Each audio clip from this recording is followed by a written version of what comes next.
ఎలా ఉందండి నేషనల్ లెవెల్లో? ఒకవైపు కాంగ్రెస్ ఏమో చాలా అంటే ఢీ కొట్టే పరిస్థితుల్లో బీజేపీ గెలుపు వాళ్ళకి లేదు, ఖచ్చితంగా తిరిగి మేమే అధికారంలోకి వస్తాము అనే మాట. What is your assumptions and what are the ground realities there? అంటే మీరు ఇనిషియల్గా చెప్పినట్టు 2024 కదండి, మేము యాక్చువల్ 2018 నుంచి చేస్తున్నాం. మీరు ఆల్రెడీ మీడియాలో ఉన్నారు కాబట్టి మీకు 2019 చూసారు. బట్ అప్పుడు ఏంటంటే కొన్ని ఓన్లీ పొలిటికల్ గా ఫాలో అయ్యే వాళ్ళు ఒక 10% వరకు రీచ్ అవ్వాలి. 2024 లేదంటే అది ఆ 10% కాస్త 100% రీచ్ అయింది. బట్ 2019 లో కూడా అప్పటికి కూడా పొలిటికల్ గా ఫాలో అయ్యే వాళ్ళు ప్రతి ఒక్కరు అప్పుడు 150 దాకా ఉంటుంది అన్నప్పుడు అప్పుడు సేమే ప్రాక్టికల్ వర్కౌట్ కాదు అనుకున్నారు. 2024 it will reach every Telugu పర్సన్కి రీచ్ అయింది. Happy about that. బట్ ఇప్పుడు నార్త్కి ఫస్ట్ టైం చేస్తున్నాం కాబట్టి దానికంటే డబుల్ కాన్షియస్గా చేస్తున్నాం. ఎందుకంటే ఇప్పుడు మనం ఏదో ఇంట్లో వరకే భోజనం చేసుకున్నాం, బిర్యానీ బాగుంది, 10 మంది వస్తున్నప్పుడు ఇంకొంచెం దాన్ని అదే ఫామ్లో అప్లై చేస్తాం. బట్ ఇంకొంచెం చాలా జాగ్రత్తగా చేస్తాం కదా బయట ఎవరో మీరు భోజనానికి వస్తున్నప్పుడు. సో ఫస్ట్ టైం నార్త్ బెల్ట్కి వెళ్తున్నాం కాబట్టి ఇంకా చాలా కాన్షియస్గా 4 లేయర్స్ లాగా ఇంకొక లేయర్ ఎక్స్ట్రా యాడ్ చేసుకొని మన అమౌంట్ కూడా ఎక్కువ ఖర్చు పెట్టుకొని చేస్తున్నాం. బట్ మాకు బ్యాడ్ టైమో లేదా గుడ్ టైమో తెలియదు కానీ మేము ఎక్కడ మొదలు పెడితే అక్కడ మేము అపోజిషన్ వచ్చే నియోజకవర్గాలే ఉన్నాయి, రాష్ట్రాలే ఉన్నాయి. ఇప్పుడు అప్పుడు చేసినప్పుడు ఫస్ట్ టైము మేము సర్వీస్ మొదలు పెట్టినప్పుడు సిట్టింగ్ టీడీపీ నుంచి వైఎస్ఆర్సీపీ హ్యూజ్గా వస్తుంది అనిపించింది. నెక్స్ట్ టైం చేసినప్పుడు ఇక్కడ అలాగే ఉంది. తర్వాత ఇక్కడ తెలంగాణ చేసాం.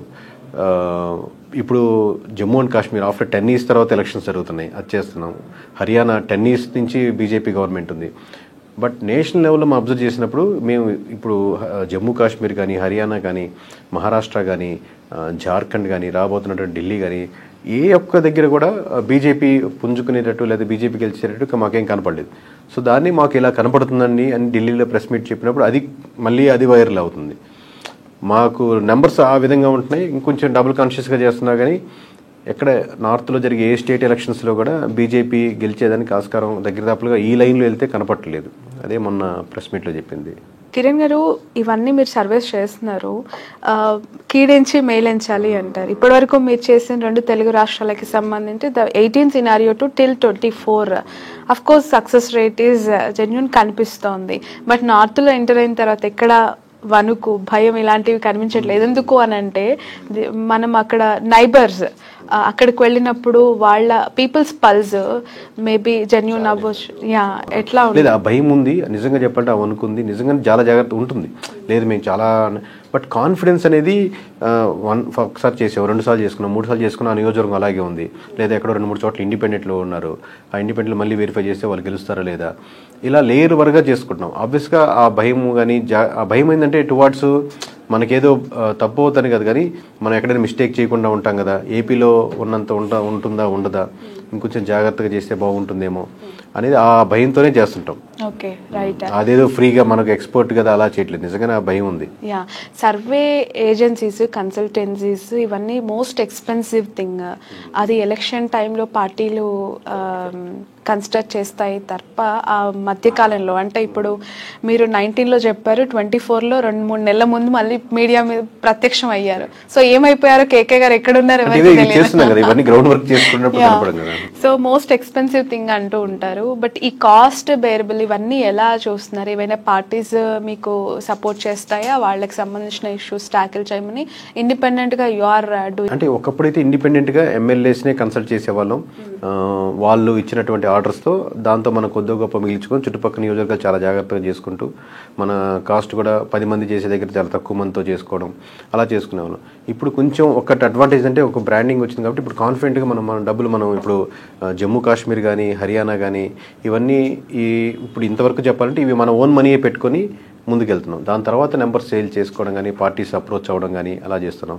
ఇప్పుడు అలాగే ఏపీ తెలంగాణ వరకు ఒక 30 members వరకు చేయగలుగుతామని ఒక స్ట్రాటజికల్ పార్ట్నర్స్గా ఎమ్మెల్యేస్ని అప్రోచ్ అవ్వడం లేదా వాళ్ళు అప్రోచ్ అవ్వడం జరుగుతుంది. అంటే త్రూఅవుట్ వాళ్ళు 5 yearsకి మనం యాజ్ ఏ స్ట్రాటజికల్ పార్ట్నర్గా ఉండి ఎక్కడెక్కడ మిస్టేక్స్ జరుగుతున్నాయి, నియోజకవర్గం ఏం కోరుకుంటుంది, అసలు ప్రజల సమస్యలు ఏంటి, లేదా వాళ్ళు మాట్లాడుతుంటే ఎక్కడ కరెక్ట్ చేసుకోవాలి, ఐడెంటిఫికేషన్ ఏంటి, లీడర్స్కి సెకండ్ గ్రేడ్ లీడర్స్కి మధ్య గ్యాప్ ఎలా వస్తుంది, ఇది కంటిన్యూస్గా పార్ట్నర్షిప్ ఉంటాం. అది టీడీపీ ఉండొచ్చు, వైసీపీ ఉండొచ్చు, బీఆర్ఎస్ ఉండొచ్చు, జనసేన ఉండొచ్చు, ఎవరైనా కానీ మనకు ఫస్ట్ ఇన్ ఫస్ట్ అవుట్ లాగా లేదా మనం చేయగలుగుతామని బెటర్గా లాగా సో ఇక్కడ జనరేట్ చేసుకుంటున్నాం. సో ఓవరాల్గా అయితే ఇక్కడ ఇప్పుడు మనీ ప్రాబ్లం కాదండి, ఎందుకంటే బ్రాండింగ్ ఉంది కాబట్టి. కాకపోతే తీసుకున్న క్లయింట్ని చాలా జాగ్రత్తగా ఏదో వచ్చేసింది, ఇప్పుడు మీరు ఎవరిని పడితే వాళ్ళు ఇంటర్వ్యూ చేయరు కదా, చాలా జాగ్రత్తగా ఇది మనకు రీచ్ అవుతుంది, బాగుంటుంది, ఇది నేను చేస్తే బాగుంటుందని మీరు ఎలా ఇంటర్వ్యూ చేస్తారు. సో ఇప్పుడు క్లయింట్ని మనం సెలెక్టివ్గా సెలెక్ట్ చేసుకుంటున్నాం. సార్, మీరు గ్రౌండ్కి వెళ్ళి రియాలిటీ చూసినప్పుడు తెలుగు స్టేట్స్లో ఆల్రెడీ మీకు ఎక్స్పీరియన్స్, ఇక్కడ లోకల్ పాలిటిక్స్ పైన ఒక అవగాహన ఉంది. నార్త్తో కంపేర్ చేసినప్పుడు సౌత్ విషయంలో కానీ నార్త్ ప్రజలు పీపుల్స్ పల్స్ డిఫరెన్సియేషన్ ఏం గుర్తించారు? మన 2 తెలుగు రాష్ట్రాల ప్రజల నాడి, నార్త్ ఇండియన్స్ ప్రజల నాడి యొక్క వ్యత్యాసం, డిఫరెన్సెస్. మేజర్ డిఫరెన్స్ ఉంటుందని నేను కూడా మీలాగే అనుకున్నానండి. బట్ చూస్తే ఒక ఆస్పెక్ట్స్లో వాళ్ళు కోరుకునేవి కూడా బేసిక్ అంశాలు ఉన్నాయి. ఇప్పుడు ఇక్కడ ట్యాక్స్ కట్టేవాళ్ళు, అక్కడ ట్యాక్స్ కట్టేవాళ్ళు కూడా అదే నానుడు ఉన్నారు. బట్ కంపారిటివ్లీ బీజేపీ పర్స్పెక్టివ్ చేసుకుంటే మటుకు నార్త్కి సౌత్కి చాలా డిఫరెన్స్ ఉంది. నార్త్లో ఏంటంటే బీజేపీ చాలా సంవత్సరాలుగా చూస్తూ వాళ్ళు ఒక స్టాండ్కి ఒక పండు ఎక్కువ పండిపోతే ఎలా ఉంటుందో సో ఆ స్టేజ్లో ఉన్నారు. మన దగ్గర ఏంటంటే ఇప్పుడిప్పుడే బీజేపీ అనే భావజాలం కానీ థాట్ ప్రాసెస్ కానీ ఇప్పుడిప్పుడే స్టార్ట్ అవుతుంది. కాబట్టి కంపారిటివ్లో వాళ్ళతో పోలిస్తే మన దగ్గర ఇంకా సౌత్లో స్ట్రాంగ్ ఉన్నారు. మనం ఓట్ బ్యాంకింగ్ పరంగా చూసి ఎక్కువ తప్పుపడుతుంటాం. బట్ కాంగ్రెస్ అక్కడ కంపారిటివ్లీ ఇప్పుడు మన సౌత్తో పోలిస్తే కాంగ్రెస్ అక్కడ చాలా బలంగా, లేదా రాహుల్ గాంధీ గారు కొంచెం బలంగా ముందుకెళ్ళేదానికి ఆస్కారం కనబడతా ఉంది. ఇంక ఇష్యూస్ పరంగా చూస్తే ఈ కామన్ ఇష్యూస్ హాస్పిటల్ కానీ, స్కూల్స్ కానీ, మున్సిపాలిటీస్ కానీ ఈ పరంగా ఎక్కడైనా ఒకటే ఉంటాయి. మనీ పరంగా చూసుకుంటే కంపారిటివ్ మన ఏపీతో పోల్చుకుంటే హర్యానా వాళ్ళు ఖర్చు పెట్టేది చాలా తక్కువగా ఉంటుంది. ఇప్పుడు మన ఒక ఎమ్మెల్యే 30 కోట్లు, 40 కోట్లు, 50 కోట్లు అంత ఈజీగా ఖర్చు పెడుతూ ఉంటారు, బలంగా పుష్ చేస్తూ ఉంటారు. ఇప్పుడు మనిషికి 2,000 రూపాయలు, 3,000 రూపాయలు ఇచ్చిన సందర్భాలు కూడా మీరు చూసుంటారు. ఆ పర్స్పెక్టివ్, మనీ పర్స్పెక్టివ్లో చూస్తే నార్త్లో కంపారిటివ్లీ మనతో పోలిస్తే తక్కువ. క్యాస్ట్ ఈక్వేషన్స్ పరంగా చూస్తే ప్రజలు ఎక్స్పెక్ట్ చేయట్లేదు అక్కడ డబ్బులు, ఓటుకి నోటు అనేది లేదు. అమౌంట్ తక్కువ, ఇప్పుడిప్పుడే గ్రోత్ ప్రతి ఎలక్షన్స్ కి పెరుగుతుంది. బట్ మళ్ళీ క్యాస్ట్ ఈక్వేషన్స్, ఓట్ బ్యాంకింగ్ మళ్ళీ అలాగే ఉంటుంది, రిలీజియస్ ఈక్వేషన్స్ అలాగే ఉంటాయి. బట్ ఓవరాల్గా చూస్తే మనకు బాగా చేసుకుంటున్నాడు ఎమ్మెల్యే, ఈ గ్రౌండ్ ప్రజలు కోరుకునే ఇష్యూస్ మీద కాన్సన్ట్రేట్ చేస్తున్నారంటే వాడికి ఇచ్చేది కూడా ఎక్కువ ఉంటుంది. ఆ ఎమ్మెల్యేని గెలిపించే తీరు కూడా అలాగే ఉంటుంది సేమ్గా. Okay okay sir, BJP graph day by day తగ్గుతుంది అంటున్నారు. ప్రధాన కారణాలు ఒక 5 చెప్పగలుగుతారా? 5 అంటే చెప్పుకుంటా పోగలను. బట్ ప్రధానంగా మెయిన్గా అంటే అండి, నెంబర్ 1 ఇప్పుడు మీకు ఒకటండి, ఫర్ సపోజ్ మీరు ఇంటర్వ్యూ సెలెక్ట్ చేసుకున్నానికి ఒక జర్నలిస్ట్గా సెలెక్ట్ అయ్యారు. మీది మీ ఓనర్ది ఒకే ప్రాంతం, ఒకే ఊరు అనుకోండి. మన అమ్మాయి కదా అని చెప్పి చిన్న ఫేవర్ యాడ్ అవ్వచ్చు, ఏముందో మీరు టెక్నికల్లీ టాలెంటెడ్ అయినా. బట్ ఒకసారి మీరు సెలెక్ట్ అయిపోయిన తర్వాత ఇంకా అది పనికిరాదు. అలాగే మీకు ఇక్కడ క్యాస్ట్ ఈక్వేషన్స్ మీద వచ్చే పార్టీ కానీ, లేదా మతం పరంగా లేదా ప్రాంతం పరంగా వచ్చే కానీ ఇనిషియల్గా ప్రాక్టికల్గా అది యూజ్ అవుద్ది. బట్ ఒకసారి పవర్లోకి వచ్చాక ఎటువంటి అడ్మినిస్ట్రేటివ్ డిసిషన్ తీసుకుంటుంది అనేది వాళ్ళకి ఎక్కువ ప్రభావితం చూపిస్తుంది. ఇప్పుడు నాకు బీజేపీ వచ్చాక ట్యాక్స్ బెనిఫిట్స్ బాగా మిగులుతుంది అనుకుంటే ట్యాక్స్ పరంగా ఉండేవాళ్ళు ఎక్కువ పరంగా ఓట్లు వేస్తారు. లేదా ఫార్మర్స్ పరంగా నాకు చాలా బెనిఫిట్ పొందుతుంది, లేదా నాకు గ్రౌండ్లో విలేజ్లో నాకు రియాలిటీ కనపడుతుంది, నాకు అన్ఎంప్లాయ్మెంట్లో చేంజెస్ వస్తున్నాయి, ఈ చేంజెస్ కనపడలేదు అనమాట. ఓన్లీ ఈ లెవెల్లోనే వెళ్ళారనుకోండి, మళ్ళీ సనాతన ధర్మం మతం పరంగా వెళ్ళారనుకోండి, ఆ ఓట్ బ్యాంకింగ్ ఎప్పటికీ ఉంటుంది. కోర్ ఎప్పటికైనా మన బీజేపీ ఉండాలని ఎప్పటికీ ఉంటుంది, వాళ్ళలో చేంజ్ ఉంటుంది.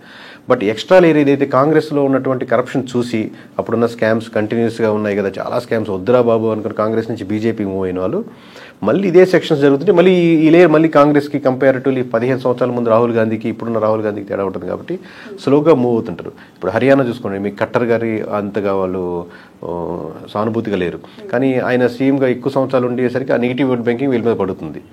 సో ఒకటి స్టేట్ లీడర్షిప్ ఫెయిల్యూర్ అవడం, ఒకటి సెంట్రల్లో వెళ్ళే విధానం ఒకటే ఆ కోర్ ఆ గ్రూప్లోనే ఉంటున్నారు, ఆ డిసిషన్స్ దాని నుంచి బయటికి రావట్లేదు. అంటే నేషనల్ లెవెల్లో బీజేపీకి కావాల్సినంత ఓటు బ్యాంకు క్యాడర్ వాళ్ళకి ఆల్రెడీ బిల్డప్ అయిపోయి ఉంది, కంటిన్యూ అవుతోంది స్టిల్. అండ్ కాంగ్రెస్కి ఆల్రెడీ ఎవరు నచ్చట్లేదు అని వెళ్ళిపోయారో వాళ్ళు తిరిగి వచ్చే అవకాశం ఉంది. క్యాడర్ ఉపయోగపడుతుంది మేడం. క్యాడర్ ఎంతవరకు అంటే మీకు ఫ్లో కరెక్ట్గా ఉందనుకోండి, ఆ క్యాడర్ పుల్ చేయగలుగుతుంది, ఓట్లు వేసేదానికి రెడీగా ఉంటే అక్కడి నుంచి ఇక్కడ తీసుకురాగలుగుతుంది, వాళ్ళని కన్విన్స్ చేయగలుగుతుంది. క్యాడర్కి ప్రజలు అసలు అగేనిస్ట్గా ఉన్నారనుకోండి, ఓన్లీ క్యాడర్ వాళ్ళని కన్విన్స్ చేయలేదు. ఇప్పుడు బీఆర్ఎస్ ఫస్ట్ టైం ఎలక్షన్స్ ముందు పెట్టినప్పుడు అప్పుడు క్యాడర్ ఏం లేదు, కానీ ఇనానమస్గా మొత్తం గెలవగలిగింది కదా.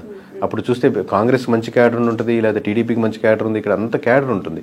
బట్ ఎమోషనల్లీ పీపుల్ అగేనిస్ట్గా ఒక పార్టీకో ఒక అక్కడ ఉన్నటువంటి ఎన్విరాన్మెంట్కి అగేనిస్ట్కి వెళ్ళినప్పుడు ఈవెన్ ఒక నానుడి మీద కూడా, ఇప్పుడు మీకు ఢిల్లీలో చూసుకుంటే ఆమ్ ఆద్మీ పార్టీకి కంపారిటివ్ చేస్తే బీజేపీకి కానీ కాంగ్రెస్ కానీ మంచి క్యాడర్ ఉంది.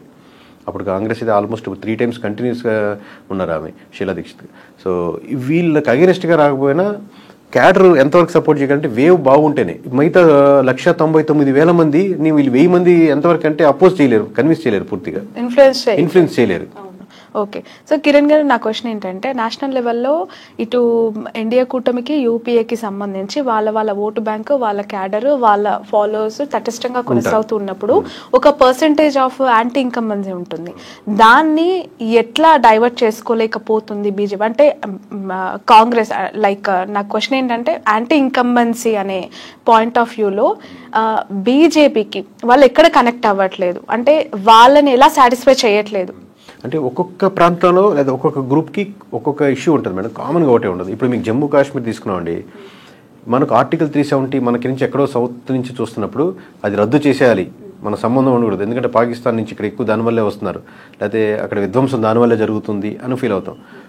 అలా ఎంతో కొంత పార్షియల్ నిజమైండొచ్చు. బట్ మెజారిటీ వాళ్ళ సెక్షన్ ఏంటంటే ఇప్పుడు మన ఆంధ్రప్రదేశ్లో మనకు స్పెషల్ కేటగిరీ స్టేటస్ కావాలి అని ఎంత పోరాటాలు జరిగినాయి. ఎందుకంటే మనకు ట్యాక్స్ బెనిఫిట్స్ జరుగుతాయి, మనకు అడ్వాంటేజ్ ఉంటుంది, మనకు ఉద్యోగాలు ఎక్కువ వస్తాయి, లేకపోతే సంస్థలు ఎక్కువ వస్తాయి. అలాగే వాళ్ళకు ఒక స్పెషల్ కేటగిరీ స్టేటస్ లాగా ఫీల్ అవుతున్నారు. మాది జమ్మూ అండ్ కాశ్మీర్, మేము సెపరేట్గా దీనికి ఒక స్పెషల్ కేటగిరీ స్టేటస్ ఉంది కాబట్టి దాన్ని మేము అనుభవిస్తున్నాం. అట్లీస్ట్ ఇప్పుడు స్టేట్ హుడ్ అన్న ఇవ్వండి. ఇప్పుడు ప్రధానంగా పార్టీలు మాకు ఆంధ్రప్రదేశ్ ఎలా స్టేట్ ఉందో జమ్మూ కాశ్మీర్ కూడా ఒక స్టేట్ ఉంది, సెంట్రల్ గవర్నమెంట్లో కింద తీసుకెళ్లొద్దు, మాది స్టేట్గా మా స్టేట్కి ఉంచితే మా లోకల్ ఎమ్మెల్యే, మా రిప్రజెంటేషన్, మా ఎలక్షన్స్ ఉంటాయని ఫీల్ అవుతున్నారు. ఆ ఇష్యూస్ మనకి ఏపీలో ఉండవు. సో అక్కడ ఇష్యూస్ ఒకటి.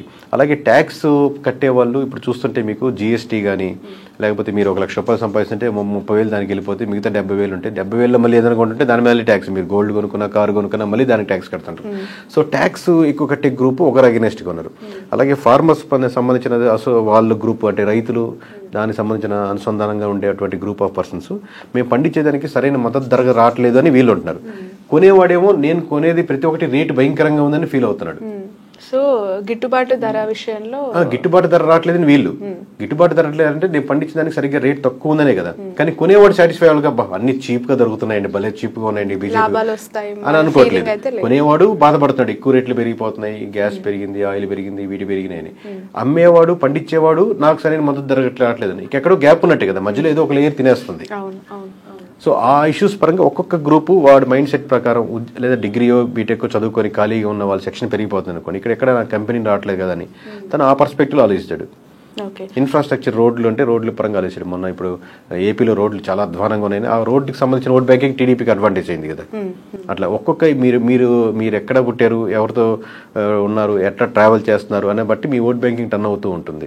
ఇప్పుడు కమింగ్ టు హర్యానా అండి, ఎలా ఉందంటారు అక్కడ గెలుపోవటంలో? ఇంకా ఏం డిసైడ్ మేడం, 100% అక్కడ కాంగ్రెస్ గెలుస్తుంది. ఇంకా దాన్ని నేను Day 1 మనకు ఢిల్లీలో ప్రెస్ మీట్ చెప్పినట్టు ఇంకా ఒకసారి మాట వెనక ఈస్ట్ వెస్ట్ అవుతుంది. రేపు పొద్దున్న మేము చెప్పబోయే సింగిల్ నెంబర్కి ఒక నెంబర్ అటు, ఒక నెంబర్ ఇటు రావచ్చు. అక్కడ కూడా సేమ్ ప్యాటర్న్ అప్లై చేస్తున్నాం. 5వ తారీఖు ఈవినింగ్ మన చండీగఢ్లో ప్రెస్ మీట్ పెట్టి, ఎందుకంటే క్యాపిటల్ కాబట్టి అలా పెడితే బాగుంటుందని. సో మోస్ట్లీ జమ్మూ కాశ్మీర్, హర్యానా వరకు చెప్దామని ప్లాన్ చేస్తున్నాం. సో గంటాపదంగా ఈ రోజే చెప్పినా, ఇంతకుముందు చెప్పినా కాంగ్రెస్ 100% గెలుస్తుంది, దాంట్లో డౌటే లేదు.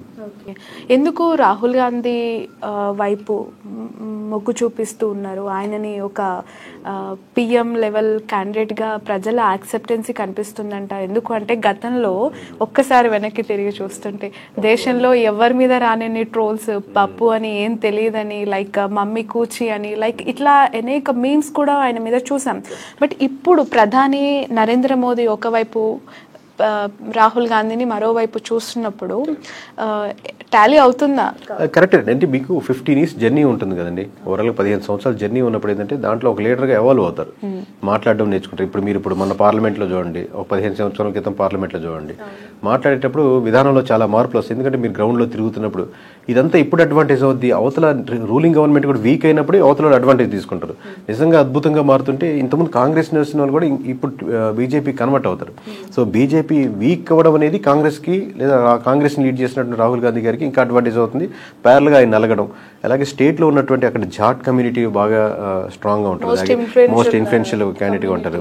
సో వాళ్ళ అగెనిస్ట్గా ఉండడం, రైతు ఉద్యమాలు అక్కడ అగెనిస్ట్గా ఉండడం, ఫోగట్ ఇష్యూ జరిగింది, బ్రిడ్జ్ భూషణ్కి జరిగిన ఇష్యూ, అది ఎక్కువ బాగా వైరల్ అవ్వడం. అక్కడ మామూలుగా మన దగ్గర ఏపీలో తక్కువ కానీ అక్కడ పైల్వాన్లుగా ఎక్కువ ట్రైన్ అవ్వడం కానీ ఆ కమ్యూనిటీ బాగా ఉంటుంది, ఆ సెక్షన్ ఆఫ్ పీపుల్ వాళ్ళ అగెనిస్ట్గా ఉండడం. ఖట్టర్ గారి మీద బాగా అగెనిస్ట్గా వచ్చారు. ఆయన మార్చినప్పుడు సైని గారిని పెట్టినప్పటికీ కూడా అది డిలే అయిపోయింది బాగా. ప్లస్ ఇతర పార్టీలు అయినటువంటి జేజేపీ కానీ, మిగతా పార్టీలన్నీ బాగా వీక్ అవ్వడం, only face to face BJP versus Congress మాత్రం జరుగుతుంది. ఇప్పటి నుంచి జరిగే ప్రతి ఎలక్షన్స్లో ఎక్కడైతే బీజేపీ వర్సెస్ కాంగ్రెస్ జరుగుతుందో అక్కడ డ్యామ్ షూర్ ఖచ్చితంగా కాంగ్రెస్ విన్ అవుద్దండి మోస్ట్ ఆఫ్ ది పార్టీ కేసెస్లో. ఓకే, మోస్ట్ ఆఫ్ ది స్టేట్స్లో కానీ ఇండివిజువల్ నియోజకవర్గాల్లో కానీ. రైట్. అంటే ఒక పార్టీకి నాయకుడిగా అతన్ని చూడాలి అంటే, పిఎం స్థాయి లెవెల్లో ఒక క్యాండిడేట్ని చూడాలి అని అంటే చాలా ఆస్పెక్ట్స్ ఉంటాయి. అది ఒక రాష్ట్రానికి ఒక జిల్లాకు సంబంధించిన ఇష్యూ కాదు, ఇంటర్నేషనల్కి సంబంధించిన ఇష్యూ. సో దేశం యొక్క చరిత్ర, దేశ భౌగోళికంగా అన్ని రకాలుగా బీజేపీ గవర్నమెంటే పైకి తీసుకెళ్ళింది. ప్రపంచంలోనే ఒక అద్భుతమైన దేశంగా బీజేపీ మాత్రమే నిలబెట్టింది అనే వార్తలు ఇప్పటి వరకు మనం ఆ నాయకుల నుంచి, ఆ పార్టీ కేంద్ర మంత్రుల నుంచి వింటూ ఉన్నాం. సో అలాంటి ఒక సిచ్యువేషన్ని రాహుల్ గాంధీ డైవర్ట్ చేసుకోగలుగుతున్నారా? ఎందుకు అని అంటే అది ప్రజల నుంచి రావాలి, అలా ప్రజల్లో ఎమర్జ్ అవ్వగలగాలి. అతను చేసిన లైక్ యాత్ర ఎంతవరకు ఉపయోగపడింది, ప్రజల్లో అతన్ని పట్ల ఉన్న విశ్వసనీయత గ్రౌండ్ లెవెల్లో మీకేం కనిపించింది towards Rahul Gandhi? Any political party మీరు ఇప్పుడు చూస్తే ఇందిరాగాంధీ గారికి వెళ్ళారనుకోండి, గరీబీ హఠావో కానీ కాన్సెప్ట్ చేశారు. నిజంగా మనకు ఇక్కడ పేదరికం నిర్మూలించిపోయింది, ఎవడు పేదవాళ్ళు లేడు అనుకోండి, కంపల్సరీ వాళ్ళకే ఓటేస్తారు. లేదా దేశం వెలిగిపోతుందని ఇంతకుముందు ఒకసారి బీజేపీ స్టార్ట్ చేసింది. సో నిజంగా దేశం వెలిగిపోతుంది, అన్ని పరంగా మేము హ్యాపీగా ఉన్నామంటే వాళ్ళు మళ్ళీ టర్న్ అవుతారు. మీరు చెప్పినట్టు ఇప్పుడు సిట్టింగ్ గవర్నమెంట్ ఉన్నటువంటి బీజేపీ కూడా అసలు దేశం ఇంత ముందడిగిలిందంటే ఎప్పుడు లేదు, ఇంత హ్యాపీగా ఎప్పుడు ప్రజలు లేరు అనుకున్నారు అనుకోండి, నిజంగా అలాగే ఉంటారు. సో అబ్వియస్లీగా సిట్టింగ్ గవర్నమెంట్ ఎప్పుడు కూడా చాలా పాజిటివ్గానే చెప్తుంది. బట్ ప్రజలు ఎక్కువ మంది నమ్మట్లేదు అనుకోండి, ఆ ఓట్ బ్యాంకింగ్ షిఫ్ట్ అవుతుంది. వీళ్ళు అన్నారు కాబట్టి అవును బీజేపీ ఇలా అంటుంది కదా, ఆ స్టేట్మెంట్ కరెక్టే, లేదా పేపర్లో పెద్ద మెయిన్ పేపర్లో యాడ్ ఇచ్చారు కదా ఇది కరెక్టే అని ఇండివిజువల్గా తను ఓటేస్తాడు. ఇర్రెస్పెక్టివ్ ఆఫ్ దేశం అంతా ఎలా వెళ్తుందని ఎవడు ఓటు వేయడండి. నా సమస్యలు ఏంటి, నేనేం కోరుకుంటున్నాను, ఇది బెస్ట్ ఇది బెటర్ అనుకుని వేస్తారు. మేము మా యాజ్ ఏ సర్వే కంపెనీ సంస్థ ఇలాంటి వాళ్ళు గ్రూప్ ఎలా అంతమంది ఉన్నారు, ఈ గ్రూప్ ఎలా ఎంతమంది, ఎంత పర్సెంటేజ్ షిఫ్ట్ అవుతుంది, దీన్ని అనలైజ్ చేసుకొని చెప్తాం. సో ఓవరాల్గా ఈ అనలైజ్ చేసినప్పుడు 90 నియోజకవర్గాలు మెజారిటీ నియోజకవర్గాలు పోటాపోటీలో కాకుండా కాంగ్రెస్ వైపు ఎక్కువ మళ్ళీ నియోజకవర్గాలు ఉన్నాయి కాబట్టి ఇటువైపు మళ్తున్నామని ఘంటాపథంగా చెప్పగలుగుతున్నాం. That Haryana okay, what about Delhi and మహారాష్ట్రకి సంబంధించి? అంటే ఇప్పుడు మేము అబ్జర్వ్ చేస్తున్న జమ్మూ అండ్ కాశ్మీర్ కావచ్చు, హర్యానా కావచ్చు, మహారాష్ట్ర కావచ్చు, ఢిల్లీ కావచ్చు, జార్ఖండ్ కావచ్చు, ఇక్కడ ఎక్కడా కూడా బీజేపీ వర్సెస్ కాంగ్రెస్ జరిగే నియోజకవర్గాలు ఎక్కడ కూడా మెజారిటీ నియోజకవర్గాలు గెలిచే ఆస్కారం కనపట్లేదండి మాకు బీజేపీకి.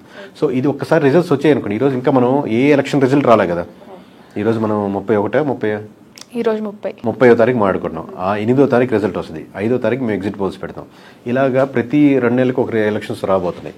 మీరు ఒక 6 నెలల తర్వాత, సంవత్సరం తర్వాత మళ్ళీ మీరు ఇంటర్వ్యూ చేస్తే ఈ క్లిప్ కావాలంటే అండి అప్పటికి దేశంలో ఒక నానుడి స్టార్ట్ అయి ఉంటుంది. ఎందుకంటే అన్ని రాష్ట్రాల్లో బీజేపీ ఓడిపోతుంది కాబట్టి ఓకే కాంగ్రెస్ మళ్ళీ ముందుకు వచ్చింది, మళ్ళీ రాహుల్ గాంధీ గారు ముందుకు వచ్చేదానికి ఆస్కారం ఉందని. ఇది మా పని ఏంటంటే అది ప్రిడిక్ట్ ముందుగా చేయడం. ఒక ఎమ్మెల్యే గారితో పనిచేస్తున్నాం, స్ట్రాటజికల్ పార్టీ అయ్యా మీరు వీక్ అవుతున్నారు మార్చుకోండి అని ముందుగా చెప్తాం. లేదా గవర్నమెంట్కి మనం ఇస్తున్నాం అనుకోండి, మీరు వీక్ అవుతున్నారు నెక్స్ట్ టైం ఇలా ఉంటే గెలవడం కష్టం ముందుగా చెప్తాం. సో మా పని అదే, మామూలుగా వెరిఫై చేసి ఎక్కడో ఉప్పు కారాలు టేస్ట్ చూసి చెప్పమంటారు చూడండి, ఉంటే కరెక్ట్ చేసుకుంటారు, కరెక్ట్ చేసుకోకపోతే మళ్ళీ ఓడిపోతారు, అంతే తేడా. Okay right. ఢిల్లీ విషయానికి వస్తే ఒక సపరేట్ సినారియో ఉంది అక్కడ, లిక్కర్ స్కామ్కి సంబంధించి అరవింద్ కేజ్రీవాల్ ఇష్యూ అంతా కూడా చూస్తూ ఉన్నాం కదా, ఏమైనా సింపతి కైండ్ ఆఫ్ సిచ్యువేషన్? మీకు ఢిల్లీ వరకు బయట వాళ్ళు చూసే ఢిల్లీకి లోపల ఢిల్లీ ప్రజలకి అభ్యస్గా తేడా ఉంటుంది. అక్కడ కూడా బీజేపీ ఓట్ బ్యాంకింగ్ ఉంటుంది, అక్కడ కూడా కాంగ్రెస్ ఓట్ బ్యాంకింగ్ ఉంటుంది.